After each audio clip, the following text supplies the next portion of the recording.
Hello everyone, welcome to my YouTube channel UPSC academy. तो आज की जो वीडियो हमारी वो चैप्टर नंबर 11 से रिलेटेड है, जिसका नाम है फोर्स एंड प्रेशर। ठीक है, क्या है फोर्स एंड प्रेशर। तो इस चैप्टर में देखो, आज की जो वीडियो हमारी फोर्स से रिलेटेड होगी, प्रेशर से रिलेटेड जो अगले वीडियो में मतलब नेक्स्ट वीडियो में हम कवर करेंगे। तो सबसे पहले ना आपको जो मैं बोल रहा हूँ वो आपको याद होना चाहिए। जैसे फोर्स को हम लिखते हैं, ये आगे का पोर्शन है, लेकिन फोर्स इक्वल टू होता है M into A, F equal to M A होता है। एंड जो प्रेशर आपका होता है उसको पी से रिप्रेजेंट करते हैं, वो होता है फोर्स अपॉन एरिया, मतलब फोर्स पर यूनिट एरिया क्या कहलाता है आपका ए। ये है आपका एरिया है, और यहाँ पर जो ए है वो क्या है एक्सेलरेशन, क्या है एक्सेलरेशन। ठीक है, तो ये पॉइंट आपको यहाँ पर याद रखना है। अगर ये दो फॉर्मूले आपको याद है तो आप थोड़ा सा रिलेट कर पाओगे, इसलिए मैं बोल रहा हूँ। अब ये फोर्स बोलते किसे हैं, इसका जो है वो आप बोल सकते हो कॉन्सेप्ट क्या है इसके पीछे, और जो आप अंडरस्टैंड कर सकते हैं कंसेप्ट को, वो इसमें दिखाया गया है। यहाँ पर पूरा जो आगे तक बोला गया है वो सब फोर्स के बारे में दिया गया है। आज की जो पूरी वीडियो होगी आधे घंटे की, वो आपको इसी से रिलेटेड होगी। तो अब आराम से पढ़ते हैं। करें in class 7 you have learned how object move, मतलब कोई भी ऑब्जेक्ट है वो कैसे मूव करता है ना। जैसे मान लो कि आप जो है वो टेबल को, या बुक है, बुक को आप टेबल पे ऐसे पुल कर रहे हैं, मतलब खींच रहे हैं उसको, तो ऑब्जेक्ट एक जगह से दूसरी जगह आ गया। या मान लो कि आपकी बुक जो है वो रैक पे है, रैक से आपकी टेबल पे आपने रखी, कैसे रख दी, क्या किया आपने, आपने उस पर फोर्स लगाया, उसको उठा के दूसरी जगह रख दिया। इसका मतलब उसका मोशन ये तो हो गया कि मैंने उठा के रख दिया। मान लो कि आप जो है वो कोई रोलर है, उसको आप पुल कर रहे हैं, पुश कर रहे हैं, तो उस केस में क्या होता है, वो एक जगह से दूसरी जगह मूव करता है। तो उसी की यहाँ पर बात करें, वही सारी चीज़ें यहाँ पर हैं, तो देखते हैं इसको। करें do you recall how we can decide whether an object is moving faster than other. कैसे हम बोल सकते हैं कि एक ऑब्जेक्ट जो है वो दूसरे ऑब्जेक्ट से फास्टर मूव कर रहा है। हम बोल सकते हैं कि अगर कम टाइम में एक जगह से दूसरी जगह पहुंच गया तो उसको फास्टर बोलेंगे, मतलब उसकी वेलोसिटी जो है वो ज़्यादा है। ठीक है, what does the distance moved by N object in a unit time indicate. तो यही कह रहे हैं कि the distance travelled in unit time और इन 1 सेकेंड, या डिस्टेंस पर यूनिट टाइम, इसको क्या बोलते हैं, वेलोसिटी बोलते हैं। वेलोसिटी क्या होती है, D S divide by D T बोल सकते हो, या एस डिवाइड बाई टी बोल सकते हो। ठीक है, ये आपकी क्या होगी, डिस्टेंस अपॉन टाइम। तो डिस्टेंस पर यूनिट टाइम क्या कहलाता है, वेलोसिटी कहलाती है। तो ये जो कह रहे हैं distance moved by N object in unit time क्या कहलाता है, वेलोसिटी कहलाता है। ठीक है, you also know that the moving object like ball rolling on the ground slows down. कह रहे हैं कि अगर कोई बॉल है वो ग्राउंड पर मूव कर रही है, और थोड़ी देर के बाद ये स्लो होने के बाद ये रुक जाती है। पहले ये स्लो होगी, फिर उसके बाद ये रुक जाएगी। ऐसा क्या हो रहा है कि ये रुक रही है ना। तो इसमें एक लगता है फ्रिक्शनल फोर्स, जो अपोजिट डायरेक्शन में लगता है। हमेशा फ्रिक्शनल फोर्स कांटेक्ट पे लगता है, जब दो सरफेसेस कांटेक्ट में आती है तो वहां पे फ्रिक्शन फोर्स लगता है। ठीक है, कह रहे ball rolling on the ground slow down, sometimes it may change its direction, कभी कभी वो डायरेक्शन को चेंज कर सकती है। पता चला कि बॉल जो है वो सीधी जा रही है, थोड़ी देर के बाद आगे कुछ यहाँ पर रखा है और वो क्या कर गई, या तो इधर चलेगी या इधर चलेगी। उसने उसको जाना चाहिए सीधा, लेकिन ये ऑब्जेक्ट की वजह से, इस ऑब्जेक्ट की वजह से आपने यहाँ पर थोड़ा सा अपना फोर्स लगा दिया, इसकी डायरेक्शन चेंज कर दी, है ना। जैसा आपने देखा होगा कि जो क्रिकेट होता है, क्रिकेट में बॉल जो है वो सीधी आती है, लेकिन हम क्या बैट से उसको डायरेक्शन दे देते हैं, मतलब उसकी डायरेक्शन को चेंज कर देते हैं। जहाँ पर आप जो है अपोजिट डायरेक्शन में एकदम बॉलर की डायरेक्शन में मार दें, या फिर पीछे मार सकते हैं, लेफ्ट राइट, जो भी ऑफ साइड ऑन साइड जहाँ भी है उसको दो। ये आपकी यहाँ पर होगी, ये बॉल को रोक रहा है देखो। और यहाँ अगर आप देखें तो ये जो हॉकी की बॉल है उससे क्या कर रहा है, डायरेक्शन को चेंज कर रहा है। ठीक है, can it also possible that the ball may slow down and also change its direction, did you ever wonder what makes an object to slow down. ऐसा क्या होता है कि ऑब्जेक्ट जो स्लो डाउन हो जाएगा। अगर हमने आगे जैसे ये बॉल को अगर आप देखें तो ये आराम से पढ़ने का सब्जेक्ट है ना, कॉन्सेप्चुअल क्लियरिटी आपको क्लियर होनी चाहिए यहाँ पर। तो आराम आराम से पढ़ते हैं, आप उसको लेके चिंता नहीं करना। यहाँ पर बॉल जो है वो सीधे जा रही थी नेट में, अब इसने क्या करा, यहाँ पर ऐसे हाथ से उस बॉल को रोक लिया।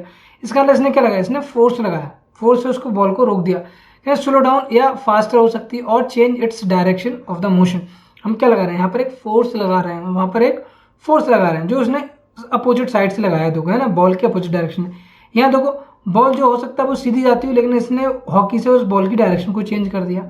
यहाँ बॉल सीधी चले जानी चाहिए बाउंड्री पे, लेकिन इसने हाथ से उसको रोक लिया।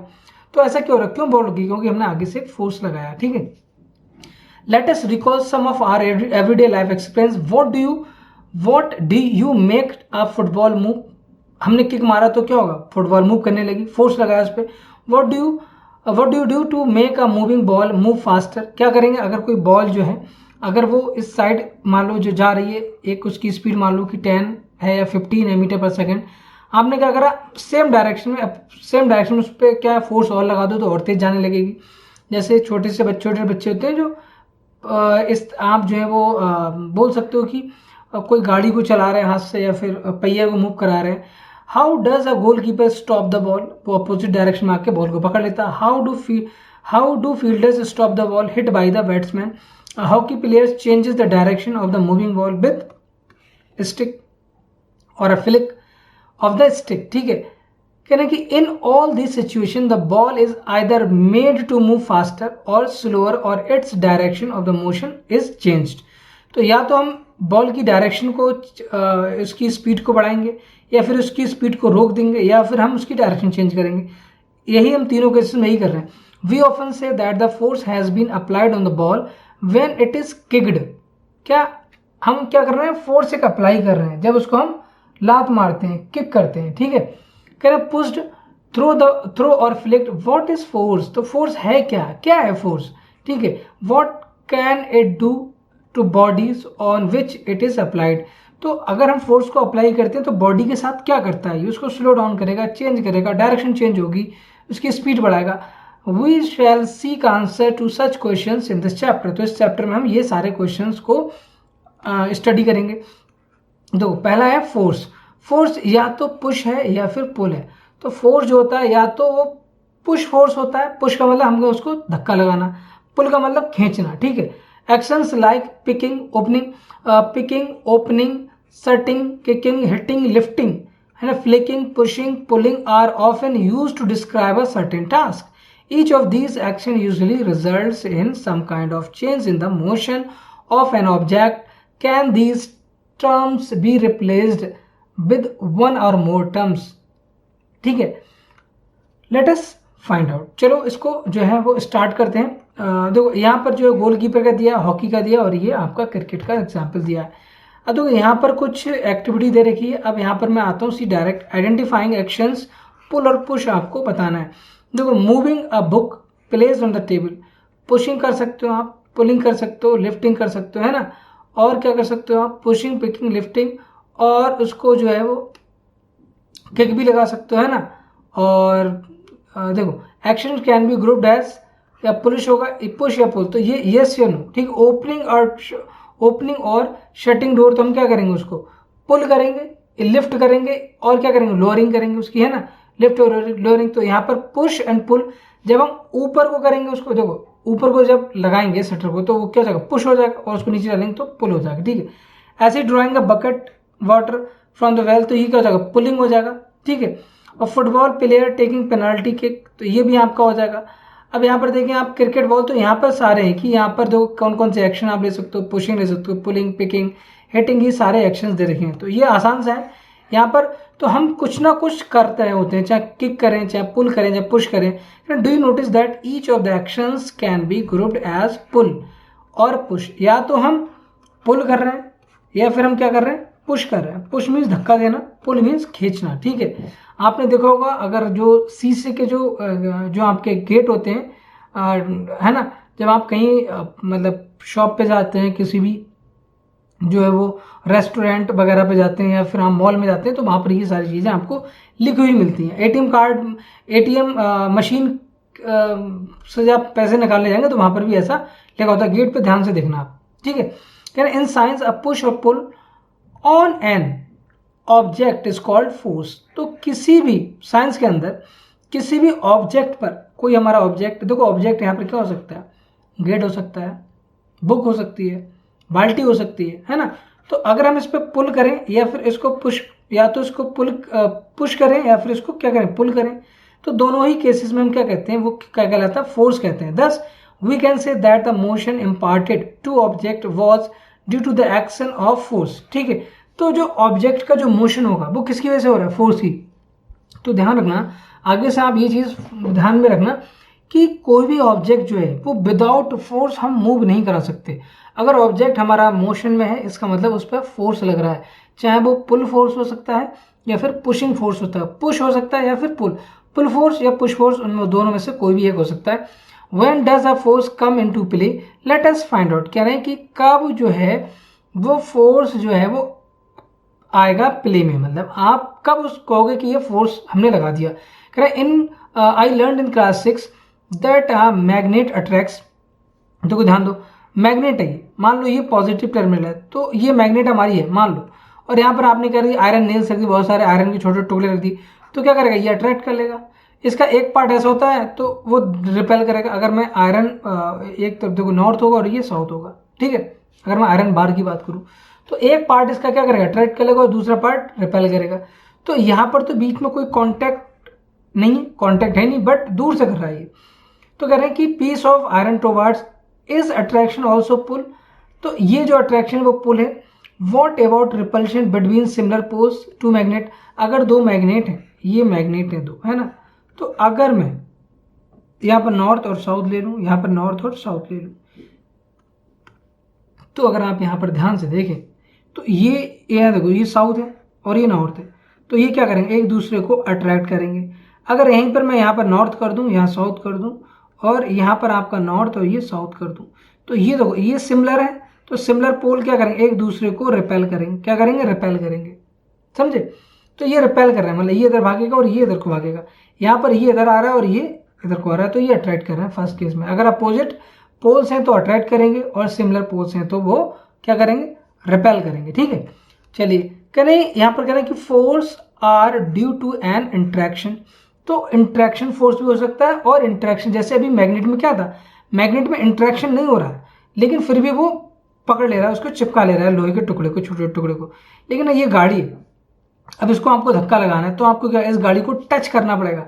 ऐसा तो नहीं कि आप दूर से ऐसे हाथ दिखा रहे हो गाड़ी आगे जा रही, नहीं, आपको इसको कांटेक्ट है। तो ये क्या कर रहे हैं force are due to an interaction. क्या हो रहा है इंट्रैक्शन, मतलब आप उससे उसको टच कर रहे हैं, कांटेक्ट कर रहे हैं। Suppose a man is standing behind the stationary car. ये स्टेशनरी कार और ये खराब है, इसको आपको क्या करना है, इसको धक्का लगाना है और उसको, और कौन सा फोर्स हो जाएगा पुश या पुल, ये पुल हो जाएगा, ठीक है। कौन सा हो जाएगा सॉरी पुश हो जाएगा। Will the car move due to his presence? No. Suppose the man now begins to push the car. मतलब कार को क्या कर रहा है वो पुश कर रहा है। That is he applies a force on it। तो ये देखो यहाँ देखो ये क्या कर रहा है फोर्स अप्लाई कर रहा है। क्या कर रहा है ये फोर्स अप्लाई कर रहा है, और ये कौन सा फोर्स, ये फोर्स हो जाएगा देखो इसका पुश फोर्स हो जाएगा, क्योंकि ये पुश कर रहा है सामने की तरफ को लगा रहा है। The car may begin to move in the direction of the applied force. तो हमने फोर्स किधर लगाया, फोर्स हमने लगाया दिस साइड, मतलब राइट टू लेफ्ट, तो गाड़ी भी इधर ही जाएगी, गाड़ी इधर नहीं जाएगी उल्टे ही जाएगी, ठीक है। अगर हम आगे से लगाएंगे तो इधर चली जाएगी इस साइड, ठीक है। कह रहे हैं कि of the direction applied force, तो फोर्स की डायरेक्शन में हमेशा जाएगी गाड़ी। Note that the man has push the car to make it move. तो अगर वो फोर्स लगाएगा तभी गाड़ी मूव करेगी। इसका मतलब मोशन के लिए, मूवमेंट के लिए फोर्स का होना जरूरी है। तो ये पॉइंट आपको समझ में आया होगा।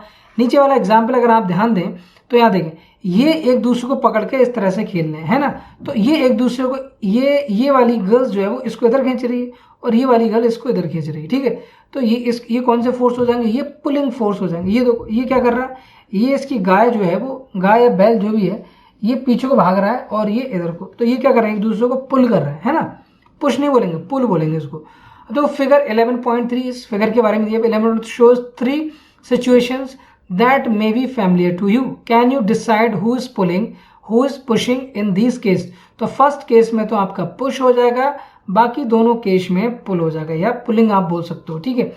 कह रहे हैं कि a both the girls appears to push each other। क्या कह रहे हैं 11.3a, हाँ both the girls appear to push each other। हाँ यहाँ देखें, यहाँ पर अब ये अलग अलग फिगर है ना, यहाँ ये अलग हो गया और ये अलग हो गया। तो इस वाले केस में तो ये क्या कर रहे हैं, ये एक दूसरे को पुश कर रहे हैं। देखो इस तरह से इन्होंने हाथ एक दूसरे से, इसको ये कौन सा हो जाएगा, ये पुश हो जाएगा, और ये क्या हो जाएगा, ये क्या हो रहा है, ये पुल हो रहा है। और यहाँ पर भी क्या कर रहे हैं, ये वाला क्या हो जाएगा, पुलिंग फोर्स हो जाएगा, पुलिंग डाउन। देखो यहाँ लिखा भी नीचे पुलिंग, ये पुशिंग हो जाएगा और ये पुश्ड कार, ठीक है, लिखा भी है। अब यहाँ देखें while other pair of girls in 11.3b trying to pull each other. Similarly, the cow and the man in the figure 11.3c appears to pull each other. The girls in the two situations shown here are applying force. तो ये क्या कर रहे हैं, force लगा रहे हैं on each other. चाहे आप पुश कर रहे हैं चाहे आप पुल कर रहे हैं, दोनों ही केसेस में आप क्या कर रहे हैं, फोर्स लगा रहे हैं. और फोर्स लगा रहे हैं तभी जो है वो एक इस तरह का मोशन हो रहा है. It is it also true that for the man and the cow, cow के लिए भी ट्रू है. कह रहे from these examples we can infer. देखो इंपॉर्टेंट पॉइंट ये है, जो हम पढ़ लेते वो एक सिचुएशन है, उसको हम एनालाइज कर रहे हैं. ठीक है, क्या हम कंक्लूजन निकाल सकते हैं, that at least two objects must be interact. मतलब दो ऑब्जेक्ट का होना जरूरी है किसी भी पुल या पुश के लिए. दो ऑब्जेक्ट का इंटरेक्ट करना जरूरी है. ठीक है, interaction of the one object with another object result in a force between the to object. जब दो ऑब्जेक्ट इंटरेक्ट करेंगे तो क्या होगा, फोर्स लगेगा. अब देखो एक्सप्लोरिंग फोर्स कह रहे हैं, चलो फोर्स को और पढ़ते हैं. Let us try to learn more about forces. अगर यहाँ पर देखें तो ये क्या कर रहा है, ये दोनों लोग फोर्स को इस साइड लगा रहे हैं. मान लो इसकी वजह से फोर्स F1 लग रहा है और इसकी वजह से F2 लग रहा है. तो यहाँ पर टोटल फोर्स की जो वैल्यू हो जाएगी वो F1 प्लस F2 होगी. ठीक है, लेकिन नीचे वाले केस में देखो, मान लेता हूँ ये फोर्स F1 लगा रहा है और ये F2 लगा रहा है इस साइड, दोनों अपोजिट डायरेक्शन में है. नहीं देखो फोर्स, तो यहाँ पर तो जो है वो ऑब्जेक्ट की डायरेक्शन क्या होगी, इस साइड होगी. तो और उसकी वैल्यू कितनी होगी, F का मतलब F1 प्लस F2. यहाँ पर डिपेंड करेगा कौन सा फोर्स ज़्यादा है. मान लो कि F1 की वैल्यू जो है वो ग्रेटर देन F2 है, देन किस डायरेक्शन में जाएगी, इस डायरेक्शन में, मतलब इस डायरेक्शन में चला जाएगा ये, है ना, क्योंकि ये ज़्यादा फोर्स लगा रहा है. ऐसी रस्सा किसी का खेल होता नहीं होता, उसमें क्या करते हैं, पुल करते हैं या पुश कर रहे हैं. और तो अगर मान लो F2 की वैल्यू F1 से ज़्यादा है, तो F2 ज़्यादा है मतलब ये वाला ज़्यादा है, तो ये इस साइड उसको क्या कर देगा, पुश कर देगा. ठीक है, ये वाला देख लो पहले एग्जाम्पल. आप ये कर रहे हैं, ये देखो रोप को एक दूसरी तरफ क्या कर रहे हैं, ये पुल कर रहे हैं. अब जिसका फोर्स ज़्यादा होगा, ओवरऑल फोर्स मान लेते हैं F1, इसका ओवरऑल फोर्स मान लेते हैं F2. तो अगर F1 जो है वो ग्रेटर देन F2 होगा, देन ओवरऑल किस डायरेक्शन में चली जाएगी वो, अगर आप ध्यान दें तो उसकी जो डायरेक्शन हो जाएगी वो इस साइड हो जाएगी. ठीक है, इस केस में अगर यहाँ पर मैं कहूँ कि F2 की वैल्यू जो है वो ग्रेटर देन F1 है, देन किस डायरेक्शन में चली जाएगी, इस डायरेक्शन में. ओवरऑल जो है वो सिस्टम चला जाएगा, पूरा सिस्टम की बात कर रहा हूँ. ठीक है, चलो यहाँ पढ़ने कह रहे हैं, have you ever seen a game of tug of war, है ना, ये टग ऑफ वॉर की बात कर रहे हैं. कह रहे हैं कि in this game the two teams pull at a rope in the opposite directions.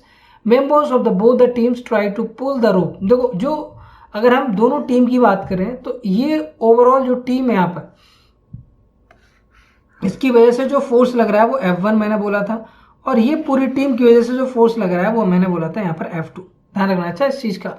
तो मैंने टोटल फोर्स माना था यहाँ पर, तो जो ज़्यादा होगा उस तरफ चली जाएगी. कह रहे sometimes the rope simply doesn't move. क्यों, क्योंकि हाँ एक चीज़ और रहेगी, यहाँ पर जो अपोजिट डायरेक्शन में लगा रहा है, अगर मान लो कि यहाँ पर इस वाले केस समझाता हूँ कि F1 की वैल्यू क्या है, F2 के बराबर है. अगर F1 इक्वल टू F2 है, देन ऑब्जेक्ट जो है वो डजेंट मूव, नेवर मूव है, object will not move, object move नहीं करा. ऐसे इस केस में अगर हमारा ऑब्जेक्ट जो है वो F1 की या F2 की वैल्यू F1 के बराबर है, तो ऑब्जेक्ट जो या रस्सी है वो मूव नहीं करेगी, does not move, never move, है ना, ये आप बोल सकते हो. क्योंकि आपका जो फोर्स है इधर F1 है और F1 की वैल्यू किसके बराबर है, F2 के बराबर है, तो ये एक दूसरे को नलीफाई कर देंगे और रिजल्टेंट फोर्स जो आ जाएगा वो जीरो आ जाएगा, है ना, समझ रहे हैं आप. Correct. Is it not similar to the situation shown in the figure 11.3b. 11.3b का अगर आप देखें तो b कौन सा है, 11.3b में आपका ये वाला है, गर्ल्स की तरह, है ना. यहाँ पर एक है, वहां पर तीन है. कह रहे हैं the teams that push harder that is applies a larger force finally wins the game. इसमें यही होगी, जिसके तरफ आप जो खींच लेगा वो जीत जाएगा. जो खींच लेगा मतलब जिसके पास जो ज्यादा फोर्स लगा लेगा, क्या लगा लेगा, ज्यादा फोर्स लगा लेगा यहाँ पर. ठीक है, अब यहाँ पर बात करते हैं नेक्स्ट. तो नेक्स्ट अगर हम बात करें इसके आगे, देखो ध्यान दें, कह रहा what do these example suggest. ये एग्जाम्पल क्या सजेस्ट कर रहा है, about a nature of force. तो नेचर ऑफ फोर्स मतलब अगर सेम डायरेक्शन में है तो फोर्स हमारे ऐड हो जाते हैं, अपोजिट डायरेक्शन में तो हम डिफरेंस लेते हैं. ठीक है, तो ऐसे समझो, मैं यहाँ पर और समझा रहा हूँ आपको डिटेल में. ठीक है, देखो यहाँ ध्यान दें आप, अब जो मैं समझा रहा हूँ उसको ध्यान देना। देखो ये दो फोर्स है, एक फोर्स हमारा ये है और एक फोर्स हमारा ये है। ये हमारा क्या है, ये हमारा F1 है और ये फोर्स हमारा क्या है, F2 है। अब देखो ये क्या लग रहा है, ये सेम डायरेक्शन में लग रहा है दोनों फोर्स। ये फोर्स आपके ऐसे भी लग सकते हैं, ये दोनों फोर्स आपके ऐसे भी लग सकते हैं, F1 और F2 दोनों दोनों को सेम डायरेक्शन बोलेंगे। तो इसमें जो F आएगा, F मतलब रिजल्टेंट आएगा, जो क्या हो जाएगा F1 प्लस F2, क्योंकि दोनों ही क्या है, सेम डायरेक्शन में है। अब हम बात करें कि F1 अगर इधर लग रहा है और F2 जो है वो इधर लग रहा है, या फिर उल्टा कर दो आप, F1 को इधर कर दो और F2 को आप इधर कर दें, तो यहाँ पर जो रिजल्टेंट आएगा मतलब F जो आएगा वो F1 डिफरेंस ऑफ F2। देखो डिफरेंस लिया, मुझे नहीं पता कौन सा ज़्यादा है, जो ज़्यादा होगा उससे छोटे वाले को सेपरेट कर देंगे, समझे।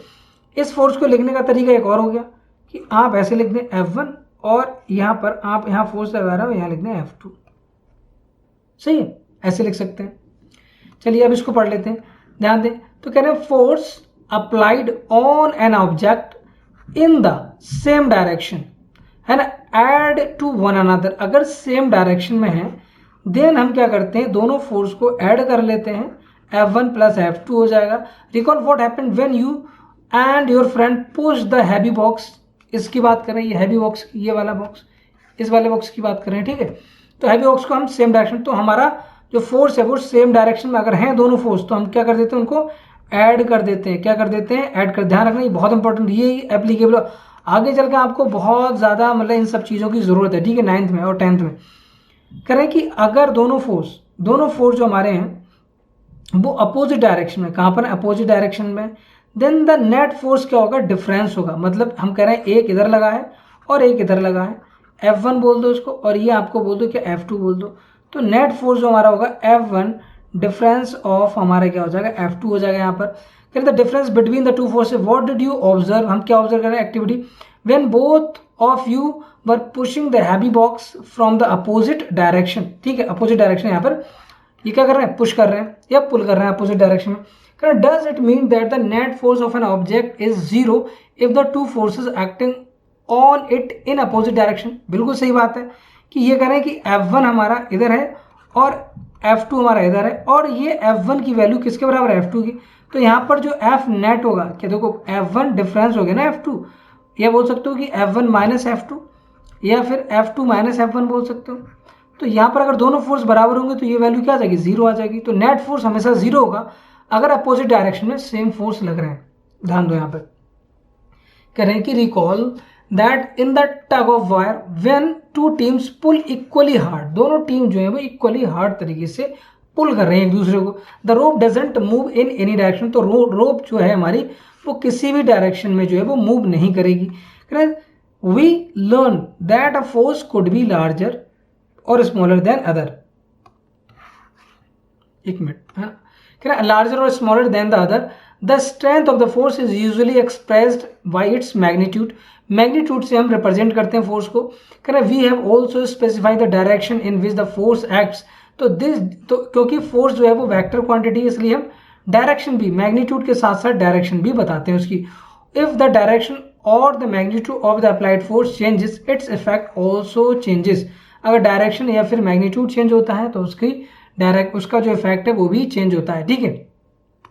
चलें, in general more than one force may be acting on an object, however the effect of an object is due to the net force. अगर हमारे किसी भी ऑब्जेक्ट पे 4-5 फोर्स लग रहे हैं या 10-12 फोर्स लग रहे हैं, अगर हम जो है वो अगर इस तरह से बात करें कि प्रैक्टिकली एक से ज़्यादा फोर्स हमेशा लगते हैं, तो हम जो फोर्स लेते हैं वो नेट फोर्स लेते हैं ना। नेट फोर्स मतलब ओवरऑल जो आएगा सब कटवट के जो फोर्स होगा उसको हम नेट फोर्स बोलेंगे।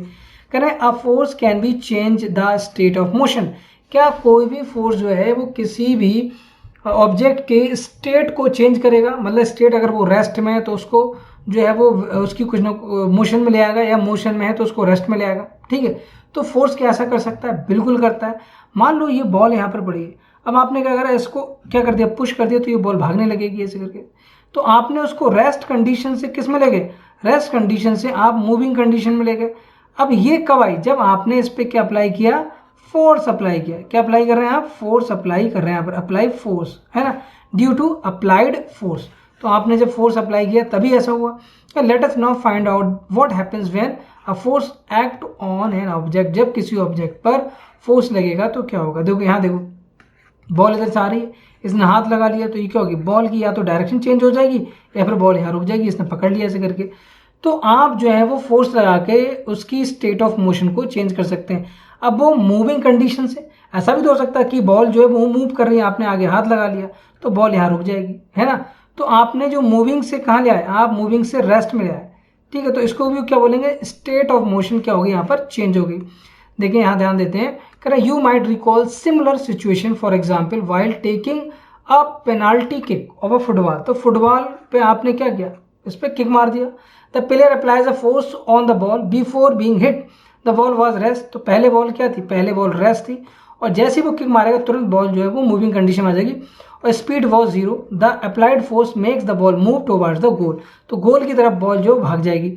Suppose the goal keeper dives और jumps up to save the goal by this action. अब देखो उसने जब बॉल को मारा, बॉल को जब किक मारा तो यहाँ पर क्या होगा, यहाँ पर एक गोल कीपर होगा, वो इस बॉल को रोकने की कोशिश करेगा।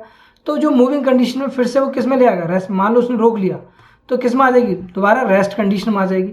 Goalkeeper tries to apply the force to moving ball, the force applied by him can stop और डिफ्लेक्ट द बॉल।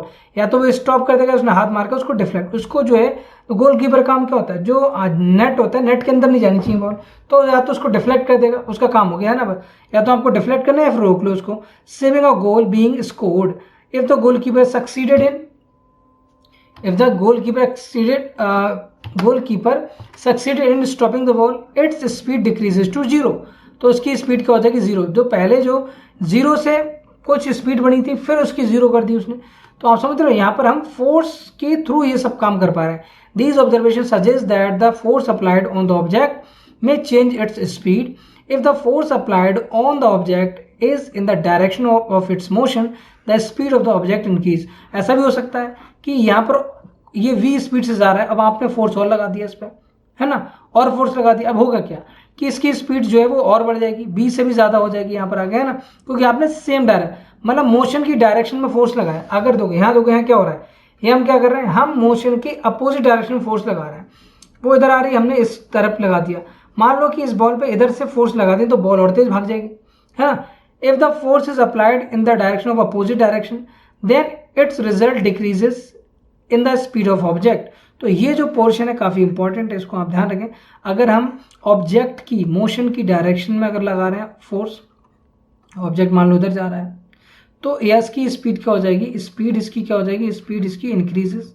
और अगर ये हमारा ऑब्जेक्ट है और ऑब्जेक्ट इधर जा रहा है, हमने फोर्स लगा दी इस साइड, तो इसकी स्पीड क्या हो जाएगी, इसकी स्पीड हमारी डिक्रीज हो जाएगी, क्या हो जाएगी, decreases. Okay, now I have seen children competing with one another in moving a rubber tire or ring by pushing it. I now understand why the speed of the tire increase whenever it is pushed। ठीक है, तो ये देखो tyre चला रहा बच्चा, है ना, तो जब भी इस पे इसकी डायरेक्शन में है ना, ये इधर जा रहा है और पीछे से उसने और फोर्स लगा दिया तो इसकी डायरेक्शन लगातार मूव करती रहेगी। यहाँ देखें, यहाँ बॉल इधर से आ रही है, इस तरह से इसने इसको रोक लिया तो बॉल की स्पीड यहाँ जीरो होगी। इसने बॉल को इस तरह से थ्रो किया, इसने यहाँ पर स्केल लगा दी तो ये इस तरह से डिफ्लेक्ट हो जाएगी, है ना। जो आपने लूडो वगैरह में देखा होगा, लूडो नहीं, जो कैरम बोर्ड का गेम, कैरम बोर्ड वाला गेम नहीं होता, उसमें भी तो इतने सारे डिफ्लेक्शन होते हैं, ठीक है, क्योंकि हम किसी एंगल पे उसको हिट करते हैं। देखो ध्यान दें, अब यहाँ पर कह रहे हैं let us consider some more examples. क्या, in a game of volleyball, volleyball में क्या होता है, players often push the moving ball to teammates to make the winning move. Sometimes the ball is returning to the other side of the court by pushing or smashing it. In cricket, a batsman plays his, तो जो volleyball है वहाँ भी ऐसा हो रहा है, direction change कर रहे हो आप, स्पीड भी कम हो रही है। तो प्लेयर्स क्रिकेट की फील्ड में देखें तो बैट्समैन प्लेज हिज और her shot by applying the force on the ball with the help of bat. तो बैट की हेल्प से वो क्या करेगा, उसको फोर्स अप्लाई, या तो वो डिफ्लेक्ट करता है या फिर उसकी स्पीड को चेंज कर देता है। Is there any change in the direction of the motion of the ball? These cases yes। कह रहे हैं कि in all these examples the speed and the direction, तो यहाँ पर उसकी स्पीड और दूसरा क्या है, डायरेक्शन है, तो स्पीड और डायरेक्शन दोनों क्या हो रही है, चेंज हो रही है, ठीक है, चेंज हो रही of the moving ball change due to the application of a force. Can you give few more examples of this kind? ठीक है, आज चेंज, तो यहाँ ध्यान दें, ये बहुत इंपॉर्टेंट है. कह रहे हैं कि a change in either the speed or of an object or its direction of the motion or both. या तो हम स्पीड को चेंज करें या फिर डायरेक्शन को चेंज करें या फिर दोनों को चेंज करें. ठीक है, चेंज करें. तो डिस्क्राइब्ड, इसी को हम क्या कहते हैं, change in its state of motion. Change in its state of motion मतलब ऑब्जेक्ट की जो स्टेट ऑफ मोशन है वो क्या हो गई, चेंज हो गई. दस अ फोर्स में bring a change in a state of motion of an object. तो आप क्या कर सकते हैं, bring a change in the state of motion of an object. चले, करें स्टेट ऑफ मोशन होती क्या है, what is state of motion? करें the state of motion of an object is described by its speed and the direction of the motion. The state of the rest considered to be state of zero. Rest का मतलब हो जाएगा, state of rest का मतलब होगा कि उसकी velocity क्या है, जीरो है, वो जीरो कंडीशन एकदम रेस्ट में. An object may be at rest और in motion, both are its state of motion. तो या तो रेस्ट में होगा या फिर वो किस में हो सकता है, मोशन में हो सकता है, और दोनों ही कंडीशन जो है वो स्टेट है मोशन की. ठीक है, क्या does it mean that the applications of the force would always result in change that. कह रहे कि क्या ऐसा जरूरी है कि जब भी हम फोर्स लगाएं तो स्टेट ऑफ मोशन चेंज हो, state of change in the state of motion of. Let us find out, क्या ऐसा पॉसिबल है? आप एक मिनट सोचें, क्या ऐसा पॉसिबल है? नहीं. क्यों नहीं? आप जहां बैठे, मान लो आपके आसपास बॉल है, आप उस जो वॉल है आपके घर की, उस पर फोर्स लगाओ आप, है ना, क्या वॉल मूव करेगी? नो. तो सफिशिएंट फोर्स होना जरूरी है. आप अगर आपके पास बहुत ज्यादा फोर्स है तो वॉल तोड़ सकते हो आप, लेकिन आप जो है वो आपको उसके लिए उतना फोर्स लगाना जरूरी है. लेकिन हाँ, उससे कम फोर्स अगर आप पेन के ऊपर लगा दोगे, बुक के ऊपर लगा दो, शायद वो मूव कर जाए, है ना, बिल्कुल मूव कर जाएगी. यहाँ पढ़ते हैं, it is common experience that many a times application of a force does not result in the change in the state of motion. For example, a heavy box, है ना, जैसे टेबल है बहुत भारी, अब आप एक उंगली से उसको पुश करने की कोशिश करो, फोर्स तो आप लगा रहे हो लेकिन आप टेबल की जो टेबल का जो स्टेट ऑफ मोशन उसको चेंज नहीं करो, मतलब वो अभी रेस्ट में, आप उसको मोशन के कंडीशन में नहीं ला सकते, है ना. मैं भारी वाले टेबल की बात कर रहा हूँ. ठीक है, not move at all even if you apply the maximum force that you can exert. Again no effect of force is observe when you try to push a wall. तो जब आप वॉल को पुश करेंगे तब भी कुछ change नहीं होगा. अब तो यहाँ अगर ध्यान से देख करें कि फोर्स जो है हमारा, force can change the shape of an object. क्या कोई जो फोर्स है वो शेप को चेंज कर सकता है? बिल्कुल कर सकता है. अब मान लो कि आपके पास पेपर है, अब एकदम प्लेन होगा, उसको आप गुड़ी मुड़ी कर सकते हो, शेप चेंज कर दिया आपने. आटा आप गूंथते हैं, उसकी शेप चेंज करते हैं. कोई ऐसा सॉफ्ट पोर्शन है जिससे हम आराम से उसको शेप चेंज कर सकते हैं, या आप हार्ड भी ले सकते हैं. आपने क्या करा, आपने एक आयरन का टुकड़ा था, उससे आपने जो है वो ब्लेड बना दिया, आपने उससे जो है वो नाइफ बना दिया, है ना. आप ये सारी चीज़ें कर सकते हैं आप, है ना. अब कह रहे हैं कि देखो यहाँ से स्टार्ट करते हैं कि what do you conclude from the observation noted in the table 11.2. कह रहे हैं what happens when you apply a force on an inflated balloon by pressing it. जब आप इन्फ्लेटेड बलून पर फोर्स लगाएंगे तो क्या होगा, वो फूट जाएगा between your palms. What happens, उसकी शेप चेंज होगी नहीं होगी? बिल्कुल होगी, और ज्यादा लगाएंगे तो फट जाएगा, है ना. अब यहाँ देखें, कह रहे what happens to the shape of the ball of dough, है ना, ball of dough when it is roll to make a chapati. तो आपने देखा होगा कि रोटी की जो चपाती बनती है उसके लिए जो एक बहुत ही मोटा सा ना वो लोई जो ही बोलते हैं, उस पर जब बेलन से उसको बेलते हैं तो क्या होता है, चपाती में कन्वर्ट हो जाता है, उसका शेप चेंज हुआ. कह रहे what happens when you press a rubber ball को प्रेस करेंगे तो उसकी शेप चेंज होगी. इन ऑल दीज एग्जाम्पल्स क्या you saw that applications of force on an object में चेंज इट्स शेप. तो उसकी शेप को क्या हो सकता है, चेंज हो सकता है. ठीक है, क्या हो जाएगा, शेप उसकी क्या हो जाएगी, चेंज हो जाएगी. ठीक है, फोर्स ऑफ एन ऑब्जेक्ट क्या हो रहा है, तो फोर्स लगाने से क्या हो गया, ध्यान रखें, फोर्स लगाने स्टेट ऑफ मोशन तो चेंज हुई, शेप भी यहाँ क्या हो रही है, shape of an object can be change having performed all the. अब यहाँ पर अगर आप बात करें, अब आप क्या मोटा सा लोहे का टुकड़ा लें, उससे हाथ से दबाने की कोशिश करें तो क्या शेप चेंज कर पाएंगे आप? नहीं कर पाएंगे, है ना, उसकी शेप चेंज नहीं कर पाएंगे. तो देखना पड़ेगा, है ना, ऑब्जेक्ट टू ऑब्जेक्ट वेरी करेगा. You would have realise that, करें आप फोर्स क्या, आप force may make object move from rest. तो अगर ऑब्जेक्ट हमारा, ये बहुत ज़्यादा इंपॉर्टेंट है ये सारे, है ना, डबल ट्रिपल स्टार लगा लो यहाँ पर, है ना। कह रहे हैं कि रेस्ट की कंडीशन से आपने क्या कर दिया, उसको मूविंग की कंडीशन में ले आए। और कोई ऑब्जेक्ट अगर हम क्या कर रहे हैं, फोर्स लगा रहे हैं, फोर्स लगाने पे हो क्या रहा है ऑब्जेक्ट पे, कह रहे हैं कि उसकी स्पीड को आपने चेंज कर सकते हैं। क्या कर दिया हमने, उसकी स्पीड को चेंज कर दिया, ठीक है। कह रहे मे चेंज, यहाँ स्पीड डायरेक्शन, क्या कर दिया आपने, उसकी डायरेक्शन को चेंज कर दिया।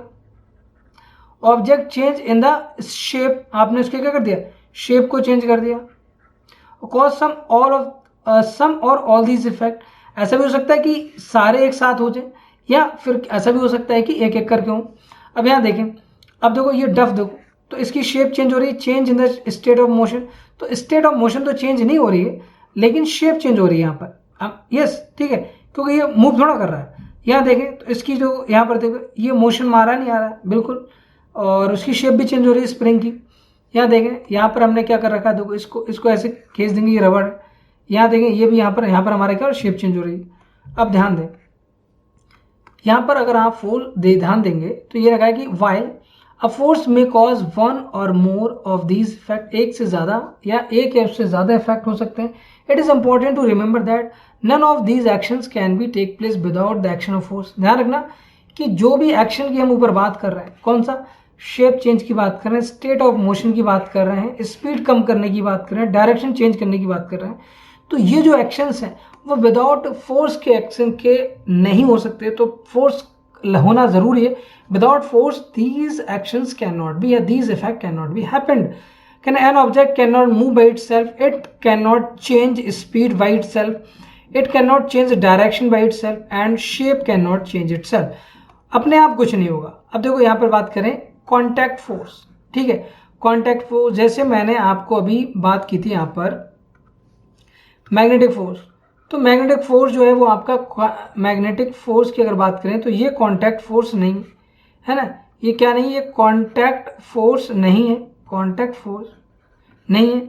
ऐसे ही और कौन से हो सकते हैं, जैसे आप बोल सकते हो ग्रेविटेशनल एक्सेलरेशन, ग्रेविटेशनल एक्सेलरेशन भी आपका, ग्रेविटेशनल फोर्स भी आपका क्या है, कॉन्टैक्ट फोर्स नहीं है, ठीक है। आगे चल के आप पढ़ेंगे मस्कुलर फोर्स क्या देखो, कैन यू पुश और lift a book lying on the table, बहुत आराम से आप बुक को उठा सकते हैं विदाउट टचिंग इट।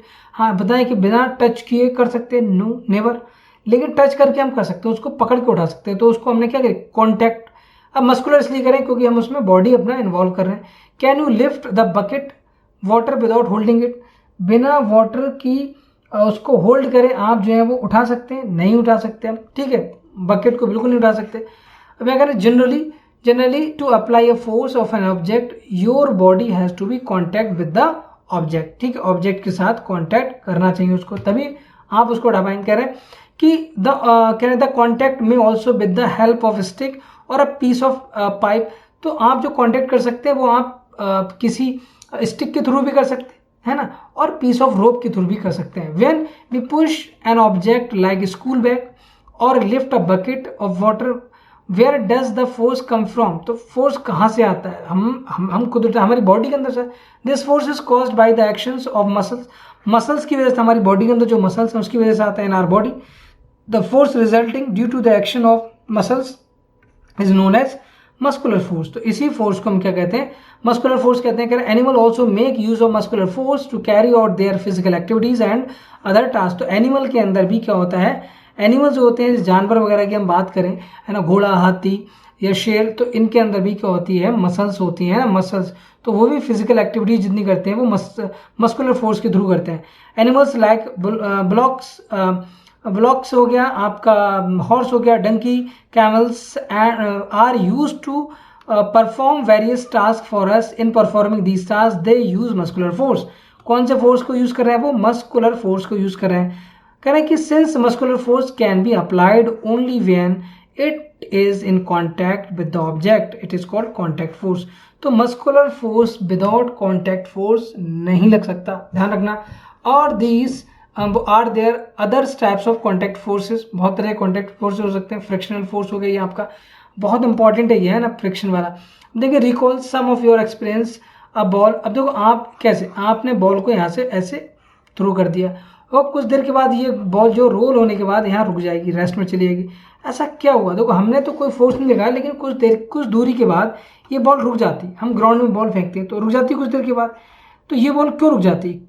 ये बॉल इसलिए रुकती है क्योंकि इसका जो कॉन्टैक्ट सरफेस है, जैसे ये बॉल है तो इस बॉल का जो कॉन्टैक्ट सरफेस है वो यहाँ पर होगी, तो ये अपोजिट डायरेक्शन में, इस डायरेक्शन में एक फ्रिक्शनल फोर्स लगाती है। क्या? फ्रिक्शनल फोर्स लगेगा, ठीक है। और वो फ्रिक्शनल फोर्स जो है इसको धीरे धीरे करके इसको रोक देगा और जीरो कर देगा इसकी वेलोसिटी को। A ball rolling along the ground gradually slows down and finally comes to rest, और बाद में फाइनली किस में आ जाएगी? रेस्ट में आ जाएगी। व्हेन वी स्टॉप पेडलिंग, जब हम पेडलिंग करना रोक देते हैं साइकिल में, तो एक टाइम के बाद साइकिल धीरे धीरे साइकिल जो है वो रुक जाती है, और हम जो है वो रुक जाते हैं, हम भी रुक जाते हैं, साइकिल को हम बैठे होते हैं ना। Finally it comes to stop. A car और scooter also comes to rest once the engine switched off. चाहे आप कार ले लो, स्कूटर ले लो, आप लंबी जो रोड पे जा रहे हैं, आपने गाड़ी को बंद कर दो, तो एक टाइम ऐसा आएगा कि गाड़ी धीरे धीरे करके क्या हो जाएगी? रुक जाएगी, स्लोली, है ना। Similarly a boat comes rest when stop rowing. तो ये वाटर की बात करें, अगर वाटर के अंदर कोई हमारी जो है वो नाव है ना, तो अगर वो नाव जो हमारी है, ये वाली नाव है ना, तो ये नाव जो हमारी है, अगर इसमें हम रोइंग करना बंद कर दें तो कुछ देर के बाद जो क्या होगा? कुछ देर के बाद ये जो नाव है वो क्या हो जाएगी? रुक जाएगी, है ना। रुक जाएगी, बिल्कुल रुक जाएगी। क्यों रुक जाएगी? क्योंकि इस पर क्या लग रहा है? एक फोर्स लग रहा है। मतलब आप बोल सकते हो यहाँ पर जो है वो आप फ्लूइड है तो उसी तरह का फोर्स लगेगा, है ना। अब थ्रस्ट बोल सकते हो, या फिर और भी फोर्सेस होते हैं, वो जब हम पढ़ेंगे तब आगे की बात है। अभी यहाँ समझो जो हम बात कर रहे हैं यहाँ पर जो कॉन्टैक्ट सरफेस जमीन की बात कर रहे हैं, ठीक है। Can you add some more such experiences? In all this situation no force appears to be acting on the object yet. तो कोई ऐसा तो नहीं लग रहा कि हम कोई फोर्स लगा रहे हैं एक्सटर्नल, नहीं, एक्सटर्नल फोर्स अलग से नहीं लगा रहे हैं, फिर भी ऑब्जेक्ट रुक जा रहा है क्योंकि वहां पर फ्रिक्शनल फोर्स जो है वो कॉन्टैक्ट सरफेस के बीच में, बॉल है तो बॉल और अर्थ के बीच में, या फिर जो भी सरफेस जिस सरफेस पर मूव कर रही है, तो वहां पर एक कॉन्टैक्ट लगेगा यहाँ, और इस कॉन्टैक्ट पर ही आपका फ्रिक्शनल फोर्स लगता है। Yet their speed gradually decreases and they come to rest after some time. What cause a change in their state of motion? कह रहे कि could some force be acting on them? बिल्कुल ऐसा है। Can you guess the direction in which the force must be acting in each case? तो देखो ये important है यहाँ से यहाँ तक, तो इसको आप ध्यान रखना। The force responsible for changing the state of motion of an object in all these examples is known as force of friction. ठीक है, क्या कहते हैं उसको? फोर्स ऑफ फ्रिक्शन कहते हैं यहाँ पर, ठीक है, ध्यान दें। कह रहे कि it is the force of friction between the, ध्यान दें, between the surface of the ball and ground, अगर वो ग्राउंड पे मूव कर रही बॉल तब, ठीक है। अगर वो टेबल पे मूव कर रहा है तो टेबल और उसके बीच में, तो जो कॉन्टैक्ट सरफेस है, कॉन्टैक्ट एरिया वहां पर लगेगा हमेशा। Similarly friction between water and boat brings it to the stop once you stop rowing. The force of friction always act all the moving object, है ना, act on all the moving object and its direction always. तो जितने भी moving objects हैं उन सारे objects पर frictional force लगेगा, और इसकी डायरेक्शन जो होगी, जैसे मान लो कि अगर ऑब्जेक्ट इधर मूव कर रहा है, उसकी जो डायरेक्शन है वो इधर है, तो जो कॉन्टैक्ट फोर्स होगा वो हमेशा इधर लगेगा। कॉन्टैक्ट मतलब फ्रिक्शनल फोर्स अपोजिट डायरेक्शन लगेगा। Its direction always opposite to the direction of the motion, तो मोशन की डायरेक्शन के अपोजिट लगेगा। Since the force of friction arises due to contact between surfaces, it is also an example of contact force. तो ये भी क्या है? Contact force का एग्जाम्पल है। कॉन्टैक्ट फोर्स का क्या example? You will learn more about this force in chapter 12। तो चैप्टर 12 में हम इसको पढ़ेंगे। कह रहे देखो, you may be wondering whether it is essential for agent applying force on object to be always in contact with, let us find out। कह रहे हैं कि क्या ये जरूरी है कि हमेशा कांटेक्ट हो तभी फोर्स लगेगा, बिना उसके नहीं लगेगा? तो ये बात गलत है। कांटेक्ट फोर्स के अलावा भी फोर्स लग सकता है, जैसे हम उनको बोलते हैं non contact force. For example magnetic force हो सकता है। तो मैग्नेटिक फोर्स मैंने आपको बताया था, ये इस तरह से है ना, तो उसमें आपका नॉर्थ साउथ पोल होगा। फटाफट पढ़ लेते हैं कि does the magnet on the rollers begin to move when the other magnet is brought near, does it always move in the direction? देखो मतलब अगर अपोजिट वो होंगे, मतलब आपके तो मान लो ये मैंने 2 मैग्नेट ली, ठीक है। अगर यहाँ पर भी नॉर्थ है और यहाँ पर भी नॉर्थ है तो क्या होगा, तो यहाँ पर क्या हो जाएगा, रिपल्शन होगा। क्या होगा, रिपल्शन होगा, क्योंकि सेम तरह के क्या है, सेम तरह के यहाँ पर क्या है, सेम। तो यहाँ पर क्या हो, साउथ और ये साउथ हो जाएगा। तो सेम एंड पर ये पास पास ला रहे हो तो यहाँ पर क्या करेंगे, एक दूसरे को रिपेल करेंगे। ये इसको करेगा और ये इसको करेगा, ऐसे अपोजिट डायरेक्शन में क्या होगा, रिपेल होंगे, ठीक है। अब हम बात करें यहाँ पर कि अगर मैंने इसको अपोजिट कर दिया, मैंने क्या कर दिया, इसको अपोजिट कर दिया, फिर क्या होगा, मैंने इसको कर दिया साउथ, तो देखो ये इसको अट्रैक्ट करेगा और ये इसको अट्रैक्ट करेगा, तो ये क्या होंगे, अट्रैक्टिव फोर्स होंगे। क्या होंगे, अट्रैक्टिव, ये अट्रैक्शन फोर्स बोल सकते हो आप, अट्रैक्टिव फोर्स। कह रहे कि does it always move in the direction of the approaching magnet, what do these observation suggest, does it mean that some force must be acting between the two magnets, दो magnet के बीच में हमेशा कोई ना कोई फोर्स हमेशा लगेगा, ठीक है। तो यहाँ देखें, you have learned in the class 6 that like poles of the two magnets repel. तो लाइक पोल्स का मतलब जो सिमिलर पोल्स हैं वो एक दूसरे को क्या करेंगे, रिपेल करेंगे। और अगर वो अनलाइक पोल्स है, मतलब एक नॉर्थ है दूसरा साउथ है, या एक साउथ है दूसरा नॉर्थ है साउथ है, मतलब अपोजिट होंगे, वो एक दूसरे को क्या करते हैं, अट्रैक्ट करते हैं। या तो अट्रैक्शन होगा या फिर रिपल्शन होगा, रिपेल करेंगे। अट्रैक्शन और repulsion between objects can also be seen as another form of pull और पुश। तो इसको भी हम क्या करेंगे, पुल या पुश कहते हैं। तो रिपेल को हम क्या बोलेंगे, अगर आप ध्यान दें तो रिपेल को हम बोलेंगे पुश। और यहाँ पर हम बात करें अट्रैक्शन, तो अट्रैक्शन जो हमारे क्या हो जाएगा, अट्रैक्शन की अगर हम बात करें तो यहाँ पर क्या हो जाएगा, पुल हो जाएगा। क्या हो जाएगा, पुल हमारा यहाँ पर हो जाएगा, ठीक है। Do you have to bring the magnets in contact for observing the force between them. A magnet can exert a force on another magnet without being in contact with it. The force exerted by magnet is an example of non contact force. तो इसको हम क्या कहते हैं, non contact force कहते हैं। किसको, magnetic force को, ठीक है। यहाँ देखिए कि similarly the force exerted by a magnet on a piece of iron is also a non contact force. क्या है, इलेक्ट्रोस्टैटिक फोर्स। कौन से, इलेक्ट्रोस्टैटिक फोर्स। तो इलेक्ट्रोस्टैटिक फोर्स भी आपके क्या होते हैं, नॉन कॉन्टैक्ट फोर्स होते हैं, ठीक है। यहाँ ध्यान दें, इसको फटाफट पढ़ लेते हैं। जैसे ये वाला आप देखो, तो ये क्या कर रहा है, एक दूसरे ऐसे कर रहा है, एक दूसरे इधर क्या कर रहा है, अट्रैक्ट कर रहा है। फटाफट मैं पढ़ लेता हूँ। कह रहे हैं कि a straw is said to have, वो जो है वो आप जो यहाँ एक्टिविटी दी है इस एक्टिविटी को आप पढ़ लेना, ठीक है। कह रहे हैं a straw is said to have acquired electrostatic. ये कैसे किया, देखो ये 2 स्ट्रॉ है, एक को हमने क्या करेंगे, हम सर में जो है वो थोड़ा सा ऑयल, मतलब थोड़ा सा ना उसको रब करेंगे। Rub, a straw rubbed with the paper से रब कर सकते हैं, सर में बालों में रब कर सकते हैं ना। तो उससे क्या होगा, इस पर एक चार्ज आ जाएगा और उस चार्ज से ये एक दूसरे को क्या कर लेंगे, अट्रैक्ट कर लेंगे, ठीक है। और रिपेल भी करते हैं। कह रहे हैं कि ये हम पढ़ा भी चुके हैं आपको, है ना, इससे पहले वाले चैप्टर्स में। It has been rubbed with sheet paper, such straw is an example of charge body. तो उस पर क्या आ जाएगा, चार्ज आ जाएगा। The force exerted by the charge body on another charge और uncharge body is known as electrostatic force.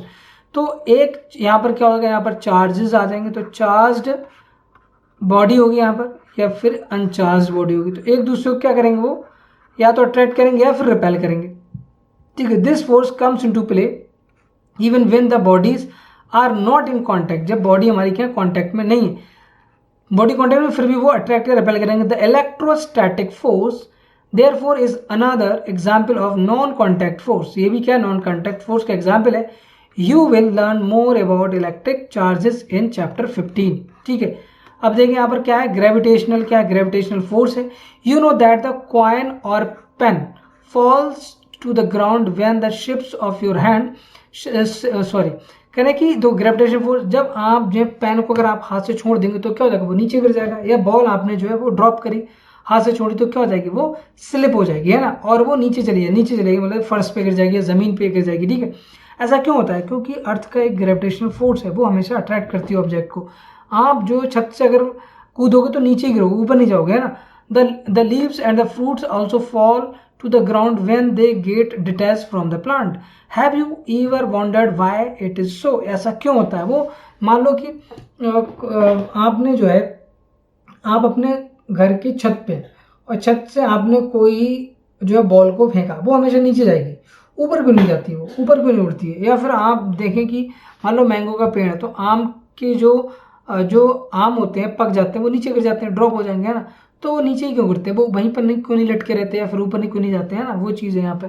कह रहे when the coin is held in your hand it is at, एक मिनट मैं इसको रेज कर देता हूँ, ठीक है। कह रहे when the coin is held in your hand it is at rest, as soon it is release it begins to move downward. जब कॉइन आपके पास हाथ में तब तो वो हाथ में रेस्ट पे, जैसे ही आप उसको ड्रॉप करोगे वो नीचे जाना स्टार्ट कर देगी। It is clear that the state of motion of the coin undergoes changes. तो वो रेस्ट से कहाँ चलेगी, रेस्ट से वो सीधे नीचे जाएगी तो मूविंग कंडीशन में चली जाएगी। कहाँ पे चली जाएगी, मूविंग कंडीशन में, ठीक है। Can this happen without a force acting on it, which is this force, इस फोर्स को हम क्या कहते हैं, इस फोर्स को हम ग्रेविटेशनल फोर्स कहते हैं, ठीक है। कह ऑब्जेक्ट्स और things fall towards the earth become because it pools them, ठीक है। क्या देखो अर्थ है तो अर्थ का जो सेंटर ऑफ ग्रेविटी यहाँ, तो क्या करे वो, और जो ऑब्जेक्ट्स हैं उनको अपनी सेंटर की तरफ क्या करे, पुल कर रहे। This force is called force of gravity और जस्ट ग्रेविटी। तो फोर्स ऑफ ग्रेविटी या ग्रेविटी बोल सकते हो। अगर आप देखें तो इसका आंसर आगे चल के आप पढ़ेंगे क्लास 10th में या 9th में, G m1m2 divide by R square, इसका ये फॉर्मूला होता है। कह रहे हैं कि just gravity this is the attractive force, the force of gravity acts on all object. तो फोर्स ऑफ ग्रेविटी जो है वो हर ऑब्जेक्ट पे लगता है। जैसे अगर मैं बात करूं कि आप दो फ्रेंड जो है आपस में बैठे, तो आप दोनों के बीच में भी मान लो ये दो स्टूडेंट या दो फ्रेंड जो हैं वो बैठे हैं, तो इन दोनों के बीच में भी फोर्स ऑफ ग्रेविटी लगेगा, है ना। आप इसको बोलते हैं फोर्स ऑफ अट्रैक्शन लगेगा। बट यहाँ पर अगर मैं बात करूं, ये एक दूसरे को क्यों अट्रैक्ट नहीं करते, एक दूसरे की तरफ मूव क्यों नहीं करते। अगर आप यहाँ पर बॉल ड्रॉप करेंगे वो तो नीचे अर्थ की तरफ चली जाएगी, अर्थ सरफेस तरफ। इसलिए होता है क्योंकि इन के बीच में अर्थ सरफेस से भी तो एक फोर्स ऑफ ग्रेविटी लग रही है नीचे की तरफ, तो ये जो फोर्स है वो ज़्यादा है एज कम्पेयर टू इस फोर्स के। तो इसलिए ये एक दूसरे की तरफ मूव नहीं करते। This is an attractive force, the force of gravity acts on all object. कहना the force of gravity acts on all of us all the times without our being aware of it. Water begins to flow towards the ground as soon as it open the tap. जैसे ही हम tap open करेंगे क्या होगा, नीचे पानी गिरने लगता है ना। टंकी जैसे ओपन करते हैं आप, क्या होता है, टैप ओपन करेंगे तो क्या होगा, पानी गिरने लगेगा, नीचे गिरता है, ऊपर तो नहीं जाता या फ्लो तो नहीं करता उसी हाइट पे।